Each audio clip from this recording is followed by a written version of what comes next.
Assalamualaikum warahmatullahi wabarakatuh. Innal hamdalillah nahmaduhu wa nasta'inuhu wa nastaghfiruh wa na'udzu billahi min shururi anfusina wa min sayyiati a'malina may yahdihillahu fala mudilla lahu wa man yudlil fala hadiya lahu wa asyhadu an la ilaha illallah wahdahu la syarika lahu wa asyhadu anna sayyidana Muhammadan abduhu wa rasuluh. Allahumma salli wa sallim ala habibina sayyidina Muhammad wa ala alihi wa ashabihi wa tabi'ina lahum bi ihsanin ila yaumiddin. Allahumma ya rabbana inna nas'aluka ilman nafi'a wa na'udzu bika ya rabbana min ilmin la yanfa' wa amalin la yurfa' wa qalbin la yakhsha' wa 'ainin la tatma' wa nafsin la tashba' innaka anta ala kulli syai'in qadir. Amma ba'd. Anak-anakku semuanya, para santri, baik yang ada di dalam pondok atau para santri-santri dimanapun kalian berada, para penuntut ilmu di pondok manapun kalian belajar, dan juga para pemirsa, para pendengar dimanapun Anda berada yang ikut bergabung dengan program spesial untuk para santri, nasihat untuk para santri. Yang tujuan daripada nasihat ini adalah agar di dalam menuntut ilmu benar, mudah, dan sampai kepada tujuan. Sangat ditakutkan atau dikhawatirkan para santri menuntut ilmu akan tetapi tidak sampai tujuan hanya karena salah cara menuntutnya, karena salah cara mencarinya, karena salah cara belajarnya. Baik, kita akan mengambil daripada kalam-kalam yang penuh makna daripada imam-imam ahli tarbiyah seperti Al-Imam Al-Ghazali dan juga Imam Haddad dan yang lainnya, insya Allah pada pertemuan-pertemuan selanjutnya. Dan pada saat ini kami akan hadirkan cuplikan daripada perkataan Imam Haddad rahimahullah ta'ala di dalam kitab Adab Sulukil Murid. Jika pada pertemuan yang lalu kita membahas juga dari kitab Adab Sulukil Murid, saat ini kita akan mengutip dari lanjutan dari apa yang kita baca pada pertemuan yang lalu di fasal berikutnya. Kata Imam Haddad, qala Imam Haddad rahimahullah ta'ala nafa'ana Allahu bihi wa bi ulumihi wa bi ulumi masyayikhihi wa talamidatihi fit daraini amin ila anqal. Nasihat Imam Haddad dalam Adab Sulukul Murid adalah wa awwalu syai'in yabda'u bihil muridu fi tariqillahi. Pertama kali yang hendaknya harus dilakukan bagi seorang murid pencari ridho Allah seperti kita saat ini, pertama kali yang dilakukan hendaknya adalah tashihut taubati, membenahi taubatnya, yakni harus memasuki wilayah taubat ilallah ta'ala, kepada Allah subhanahu wa ta'ala, min jami'id dhunubi, dari segala dosa.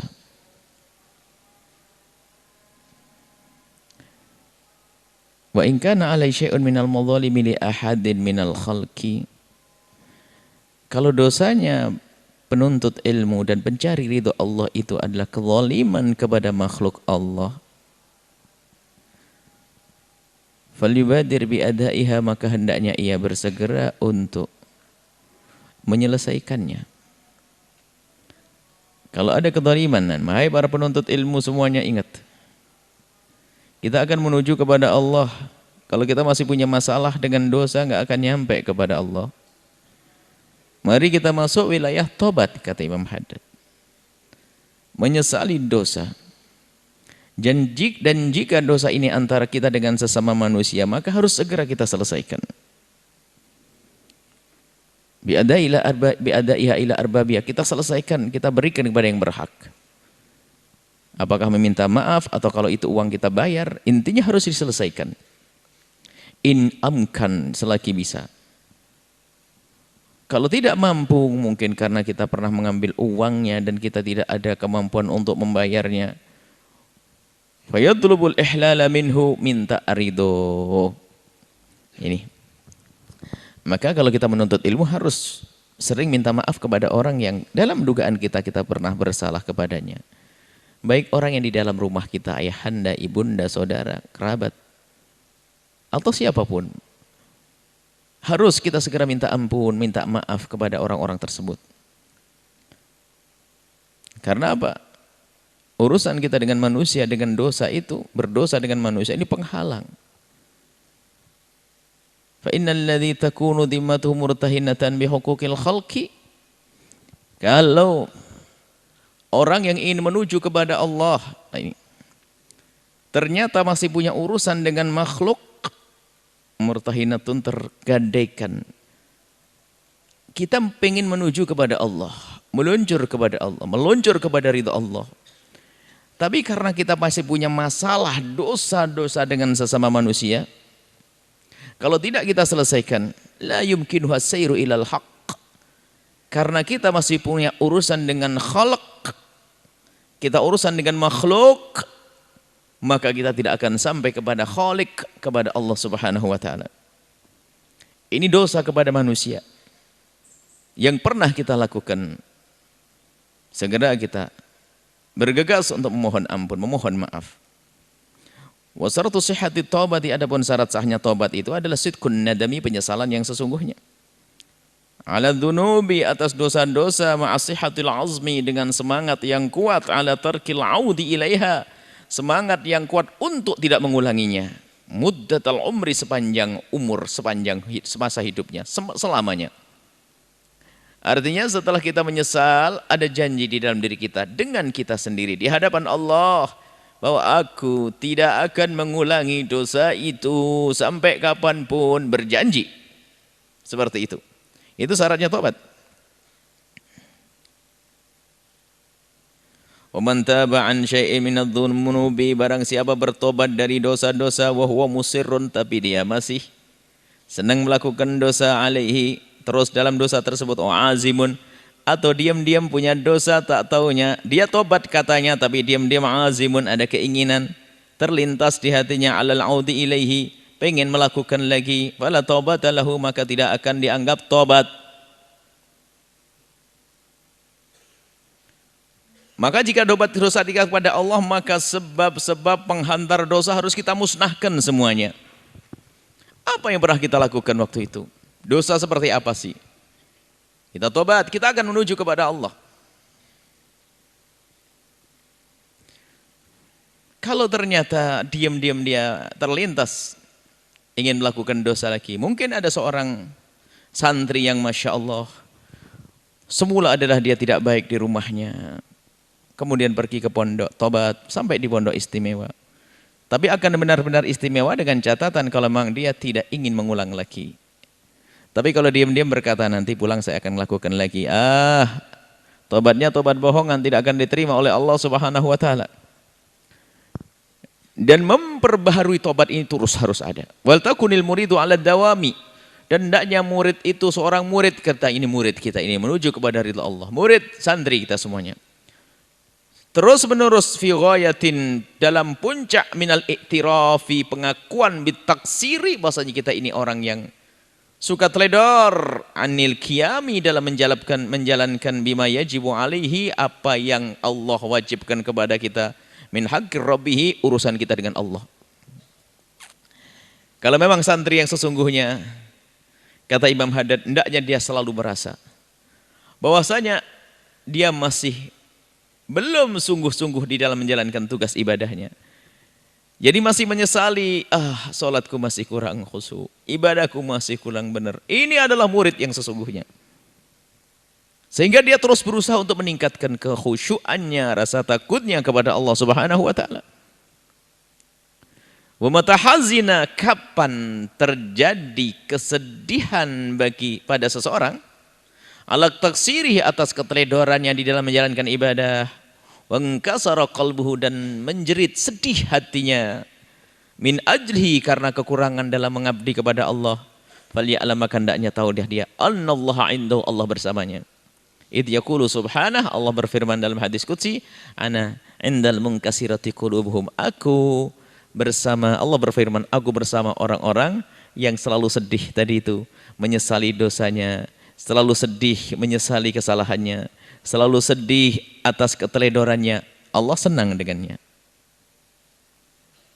Dalam Al-Quran disebutkan, innallaha yuhibbut tawwabin. Allah mencintai maqam mahbubiyah. Jadi orang berdosa bisa menjadi dicintai oleh Allah dengan catatan dia segera bergegas menuju kepada taubat. Maka kalau dia bertobat dengan sesungguhnya, innallaha yuhibbut tawwabin. Allah mencintai orang yang senantiasa meningkatkan taubat. Tawwab bukan taibina. Kalau taibina tobat sekali selesai. Nah, ini tawab, tobat dan tobat, tobat dan tobat. Dimulai dari tobat dari dosa kecil, tobat dari dosa besar, kemudian tobat dari dosa kecil, sampai martabat tinggi. Tobat bukan dari dosa, hanya karena kurang serius dalam beribadah, kurang sempurna. Tobatnya Rasulullah bukan dari dosa. Nabi beristighfar setiap saat. Bukan karena dosa, karena merasa bahwasanya apa yang dilakukan kepada Allah masih kurang. Dan hendaknya kita seperti itu. Merasa bahwasanya kita belum melaksanakan tugas penghambaan kita kepada Allah dengan sesungguhnya. Wa alal muridi, dan hendaknya bagi seorang murid, santri, pencari ridha Allah, ayyahtariza min asgharid dzunubi, menghindar daripada dosa-dosa kecil. Fadlan an akbariha, apalagi yang gede. Asyadda min ihtirazi, lebih daripada dia menjauhkan diri min tanawulis summil qatili, daripada mengambil racun yang mematikan. Jadi seorang penuntut ilmu, kalau dia sadar apa yang dicari, kita ingin sampai kepada ridha Allah, maka zat yang maha suci, kita harus mensucikan diri kita dengan tobat. Jangan menghadap kepada Allah dengan kekotoran dosa. Tobat dan tobat. Dan kita harus mencoba berusaha menjauh daripada dosa-dosa kecil sekalipun, apalagi dosa gede. Dosa kecil kita berusaha untuk menghindari. Bahkan dalam menghindar dari dosa itu melebihi daripada menghindar daripada makan racun. Kalau ditawar racun, mau makan racun? Oh, enggak mau. Berarti jangan melakukan dosa, karena dia tahu tujuannya. Berbeda dengan orang yang enggak tahu tujuan, bukan mencari ridho Allah, bukan untuk mencari ke akhirat, maka dia melakukan dosa, memang enggak punya tujuan dia. Tapi ini yang mengaku santri yang tahu tujuan, dia ingin kenal Allah, mencari ridho Allah. Akan tapi ternyata dia tetap saja dengan kemaksiatannya. Jangan-jangan dia bohong dengan niatnya. Kalau memang ingin mencari ridho Allah, tahu menghadap kepada Allah harus dengan pengampunan. Allah Maha Suci, Allah Maha Mulia. Jangan menghadap kepada Allah dengan kekotoran. Bersihkan dulu dengan tobat, maka nanti sampai kepada Allah Subhanahu wa taala. Wa yakunu khaufu law irtakaba syai'an minha a'dham min khaufi law akala summa. Maka seorang murid sejati adalah dia lebih takut melakukan dosa daripada harus minum racun. Sekarang perlu ditawarkan, ada racun yang menyakitkan, mutus usus. Bahkan mulai dari tenggorokan pun akan terbakar sudah di hadapannya. Kemudian setelah itu suruh milih antara melakukan kemaksiatan atau minum. Kalau dia suruh minum enggak mau, maka dia harus lebih tidak mau untuk melakukan kemaksiatan. Dan juga dikisahkan Imam Syafi'i radhiyallahu taala anhu, orang melakukan dosa menjadikan sebab ilmu susah sampai ke hati dan kepikirannya. Kalaupun ternyata ilmu masuk, bukan ilmu yang manfaat, ilmu yang merusak. Dan sebab hafalan yang sesungguhnya, bukan hafalan sesat. Yang dimaksud hafalan ini adalah hafalan ilmu yang bisa direkam oleh otak kita, dirasakan oleh hati kita, kemudian dilakukan oleh amal perbuatan kita. Itu ilmu yang kuat. Imam Syafi'i pernah merasa hafalannya kurang. Hafalan apa yang kurang dari Imam Syafi'i? Imam Syafi'i mengaku kurang hafalannya. 7 tahun hafal Quran, umur 10 tahun hafal kitab Muwatta'nya. Imam Malik sebelum berguru sudah hafal kitab Muwatta'. Kitab hadis tebal seperti itu. Beliau hafal. Kenapa beliau mengatakan sakautu ila waqi'in su'a hifdi? Aku mengadu kepada guruku Imam Waqi' tentang kejelekan hafalanku. Ya Imam Syafi'i, ngafal Quran 7 tahun, Muwatta' 10 tahun, ilmu-ilmu gurumu sudah Diambil ilmu gurunya Imam Syafi'i sudah dihabiskan kok masih mengatakan jelek hafalan. Hafalan model apa yang? Karena beliau adalah orang hebat. Umur 15 tahun diizinkan oleh gurunya waktu di Mekah untuk berfatwa. Imam Syafi'i umur 15 diizinkan gurunya untuk berfatwa. Bahkan sebelum umur 15 sudah mengajar orang. Bahkan diriwayatkan, dikisahkan Imam Syafi'i mengajar di Masjidil Haram di siang hari bulan Ramadan sambil makan kurma. Karena masih teramat kecil sehingga sudah belum balik dia, nggak kuat dia, nggak kuat nahan. Saking alimnya, sudah keburu alim masih kecil. Bagaimana orang seperti beliau mengatakan bahwasanya sakautu ila waqi'in su'ahifdi, aku mengadu kepada guruku tentang jeleknya hafalanku. Bukan sekedar hafalan di ini, bukan. Akan tapi hafalan ilmu yang melekat di hatinya sehingga mudah dirasakan, ilmu yang mudah diamalkan. Itu yang dicari Imam Syafi'i. Jadi Imam Syafi'i merasa bahwasanya dia punya ilmu kok kurang amal. Padahal bukan kurang amalnya. Memang orang besar itu selalu merasa kurang amal. Fa'arsyadani ila tarkil ma'asi. Kata gurunya, guruku memberikan petunjuk kepadaku untuk aku meninggalkan kemaksiatan. Li'annal ilma nurun, karena ilmu adalah cahaya, wa nurullah la yuhda lil 'asi, wa ilmu Allah tidak akan diberikan kepada ahli maksiat. Artinya anak-anakku semuanya, untuk mempercepat dalam menuntut ilmu maka jauhilah dosa sebisa mungkin. Dan harus kita menjauhi dosa. Jangan nuruti hawa nafsu, na'udzubillah, keharaman kadang dilakukan. Sebagai seorang menuntut ilmu nggak pantas dengan itu semuanya. Itu akan menghambat, memperlambat perjalanannya menuju sukses di dalam urusan ilmu. Ilmu nur. Kalau ternyata hati, perilaku, makan kita masih banyak haram, dosa kita lakukan, maka yang sampai bukan ilmu ke hati, ke otak saja dihafal. Sehingga kita susah untuk mengeluarkannya. Bahkan kalau keluar bukan bermanfaat untuk kita. Orang lain bisa mengambil manfaat, kita tidak bisa mengambil manfaat. Ilmunya ilmu yang tidak manfaat. Maka dari itu wahai anak-anakku semuanya, sering-seringlah beristighfar memohon ampun kepada Allah atas segala dosa yang pernah kita lakukan. Dan berusaha untuk menghindari dosa-dosa. Apakah dosa dengan mata kita, dosa dengan telinga kita, dosa dengan lidah kita, syahwat kita. Ilmu dari Allah, ilmu nur, cahaya dari Allah yang Allah berikan di hati seorang hamba. Sehingga hatinya akan menyala dan menjadikan semua anggota tubuhnya terangi, benderang, sehingga tahu mana yang hak, mana yang batil, mana yang akan diambil dan mana yang harus dibuang. Karena hatinya memancar, hatinya penuh dengan pancaran ilmu yang manfaat tadi, maka matanya pun akan bisa melihat hak dan batil, bisa membedakan mana yang harus dilihat dan mana yang tidak boleh dilihat. Begitu juga telinganya, begitu juga syahwatnya. Tapi kalau saat menuntut ilmu dia tidak peduli halal haram, naudzubillah, ilmu apa yang didapat saat itu. Kalaupun dapat ilmu mungkin dia bisa menghafal dengan cepat, akan tapi tidak akan bermanfaat, tidak berguna. Karena apa? Diambil dengan cara berbuat haram, melakukan dosa, maka tidak akan Allah berikan ilmu kepada hamba semacam itu. Maka dari itu wahai para santri, jangan nunda tobat nanti. Kita ini tobat sekarang ini untuk mempermudah jalan kita menuju Allah. Istighfar, menyesali dosa, menghindari dosa, menjauh dari dosa Allah. Tentunya nanti ada beberapa hal yang dihadirkan Imam Haddad tentang termasuk menjaga wudu, menjaga mata, menjaga pendengaran. Ini penting sekali. Maka dari itu wahai para santri semuanya, mari kita biasakan untuk beristighfar yang banyak. Istighfar dan mengingat dosa-dosa kita. Dan berusahalah untuk bisa menghindar dari dosa, menjauh dari keharaman. Apa kata Imam Haddad rahimahullah ta'ala?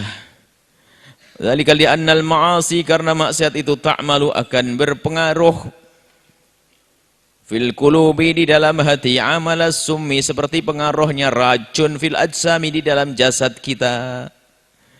Kalau racun diminum akan menjadikan sebab anggota tubuh kita akan mati. Begitu juga yang namanya maksiat kalau dilakukan akan menjadikan mati hatinya.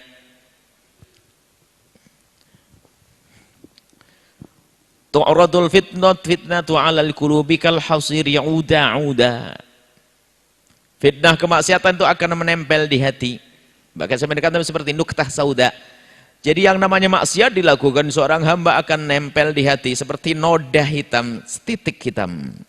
Maksiat lagi, setitik lagi, setitik lagi, setitik lagi. Akhirnya menjadikan hati yang gelap. Tidak bisa melihat mana hak dan mana batil, tertutup dengan dosa-dosa.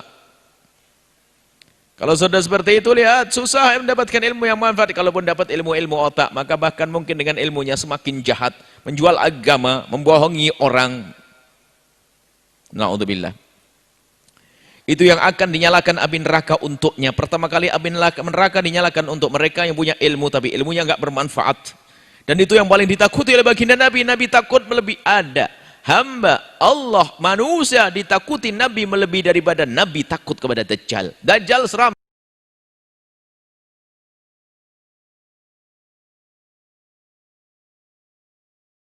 Ilmu dengan haram, dengan dosa, bukan kenal dengan Allah.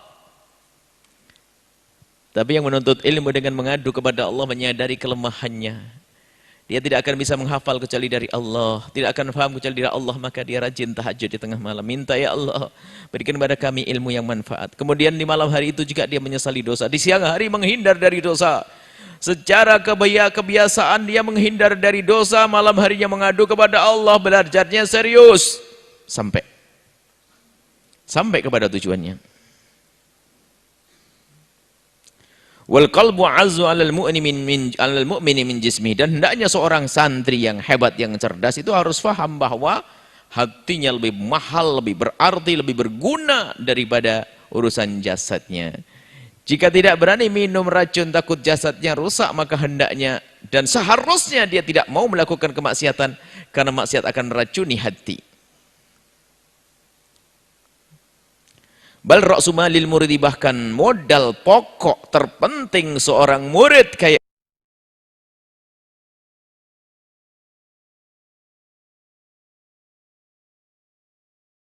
kebaikan-kebaikan, hati dengan berzikir, renungan-renungan, kecerdasan kepada Allah, cerdas kepada baginda Nabi, cerdas kepada sesama manusia, itu yang akan menjadikan hatinya subur, hati yang hidup. Wal jismu gharadun aw gharadun lil afati. Kalau jisim ini akan hancur, biarpun kita jaga, kita rawat, tetap akan hancur, mati, dan akan mengelembung, meletus. Itu manusia.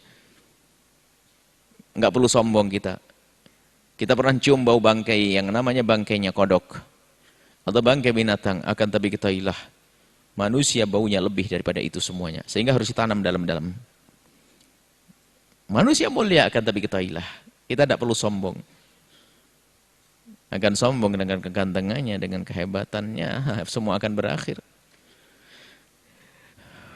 Wa amma qaribin yadlafu bil mauti, jasad ini akan berakhir juga dengan kematian. Walaysa fi dhahabihi ila mufaraqatud dunya nakidatin naqisati. Matinya jasad ini tidak lain hanya meninggalkan dunia yang penuh nakidah, ini memberat, merepotkan. Naqisah itu hal yang membuat kita sering tercekik, menyakitkan, merepotkan. Jadi orang punya duit itu ya deg-degan. Bisnis besar, deg-degannya gede juga, padahal bisnis besar.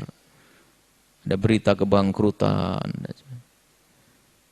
Ya, kayak ada problem-problem ekonomi berat begini nih, orang-orang kampung biasa-biasa saja. Tapi bisnisnya gede, kerugiannya besar katanya. Padahal duitnya juga masih banyak, tapi stresnya. Dunia begitu. Semakin banyak dunia, bingung. Tapi orang yang kenal Allah, dunia tidak menjadikan dia bingung. Dunia menjadikan dia sebab kenal Allah. Menggunakan kekayaannya untuk Allah dan Rasulnya. Wa mal qalbu, adapun hati seorang hamba, ing talif, kalau rusak, faqad talifatil akhiratu, maka akhiratnya akan rusak. Wa innahu la yanju, maka tidak akan selamat min sakhatillahi, dari murka Allah. Wa yafuzu, dan tidak akan beruntung biridwanihi, dengan keridhaan Allah, wa thawabihi, dan pahala dari Allah, illa man, kecuali orang yang datang Allah kepada Allah biqalbin salimin, dengan hati yang selamat. Hati selamat adalah hati yang terbebaskan dari kedengkian, hati yang terbebaskan dari benci, hati yang terbebaskan dari dendam, hati yang berusaha dijauhkan dari riya, hati yang dijauhkan dari ujub. Itu adalah penyakit-penyakit hati dan nanti insya Allah akan dibahas. Baik, intinya kata Imam Haddad, ini baru permulaan. Maksudnya kalau kita ingin masuk rumah seseorang yang sangat terhormat, maka bagaimana kita? Kita akan bertamu ke rumah seseorang. Dan kita menghormati orang tersebut. Oke, di samping bajunya bagus, Anda pasti mandi kok. Pakai sabun yang wangi. Kemudian setelah itu pakai minyak wangi. Karena apa? Orang terhormat. Majelis terhormat. Perkumpulan yang Masya Allah. Ini di dunia, bagaimana kita menghadap kepada Allah dengan kekotoran. Bersihkan diri kita dengan istighfar. Khususnya para santri minta ampun kepada Allah. Bahkan termasuk itu mencerdaskan pikiran kita, beristighfar yang banyak, mencerdaskan pikiran yang merasa bebel amat, banyak istighfar nanti dibuka oleh Allah. Istighfar menyesali dosa dan tidak ada kebebalan, tidak ada sebab kita susah menangkap ilmu yang manfaat kecuali karena dosa yang kita lakukan. Maka dari wahai para santri, mari kita semua berusaha untuk menjauhkan dari dosa-dosa sekecil apapun. Jangan meremehkan dosa mata ini. Kalau kecil ditumpuk menjadi gede. Bahkan besarnya dosa itu adalah karena hati kita. Biarpun itu dosa gede akan tapi ternyata kita ternyata memohon kepada Allah pengampunan, maka Allah akan ampuni. Katanya gede, tapi karena kita menyesali dan kita menyesali, maka Allah ampuni. Begitu sebaliknya dosa sekecil apapun, kalau seorang hamba tidak pernah menyesali dosa tersebut, maka dosa itu akan tetap sebagai dosa dan akan dapatkan imbalannya nanti. Imbalan dosa. Maka resep cerdas saat ini untuk menuntut ilmu, jangan lupa istighfar yang banyak. Minta ampun kepada Allah. Ini resep dari Imam Haddad hari ini. Jangan meremehkan kemaksiatan. Maksiat jauhi. Maksiat apapun jauhi. Jangan turuti hawa nafsumu karena itu menghalangi ilmu yang manfaat. Insyaallah nak ya.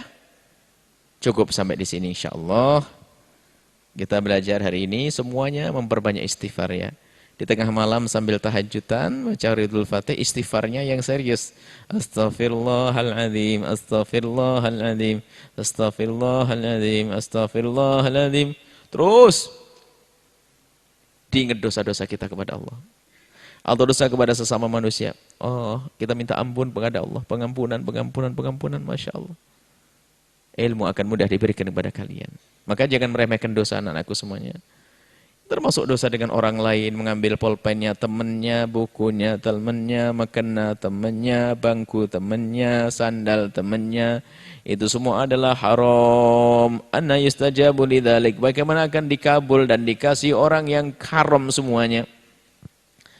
Selagi bukan pulpenmu jangan kau gunakan wahai anakku. Selagi bukan bukumu jangan kau pakai. Karena engkau akan mencatat cahaya. Ilmu ini adalah nur. Kau catat dengan tinta busuk maka enggak akan menggoreskan. Tidak akan tertulis. Jika kau catat ilmu dengan tinta haram maka tidak akan bisa dibaca oleh mata hatimu. Pulpenmu yang halal, bukumu yang halal, bajumu yang halal, makanmu yang halal. Semua halal bersih. Maka menjadikan hatimu cerdas, mudah mendapatkan ilmu. Termasuk ilmu laduni, syaratnya adalah itu. Enggak ada ilmu laduni diberikan kepada ahli maksiat, oh enggak. Orang yang selalu bertobat, iya dia bermaksiat, akan tapi dia bertobat. Maka saat itulah Allah akan beri ilmu yang bermanfaat. Dan jangan remehkan dosa. Jangan meremehkan dosa, lihat. Urusan kita dengan Allah. Urusan kita dengan Allah, kita sadar. Dan kita ingin menuju kepada Allah. Jangan biasakan dengan maksiat sekecil apapun. Sebab gunung itu adalah juga tumpukan daripada batu-batu kecil. Bangunan megah semuanya adalah juga dari semen-semen yang seperti debu. Yang ditumpuk.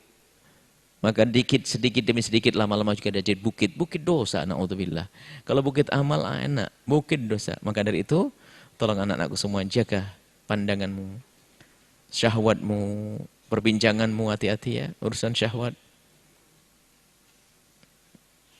Syahwat, na'udzubillah ini, luar biasa. Kadang sudah tidak peduli lagi kalau syahwatnya bergolak. Lebih mengikuti hawa nafsunya. Mengikuti bisikan syaitan, akan tapi orang yang sukses melawan itu semuanya, maka dia akan mendapatkan ilmu dari Allah langsung, ilmu laduni. Ilmu yang tidak pernah kita duga-duga, belajarnya pun hanya sebentar. Tapi ternyata keberkahan ilmunya kok banyak sepanjang masa.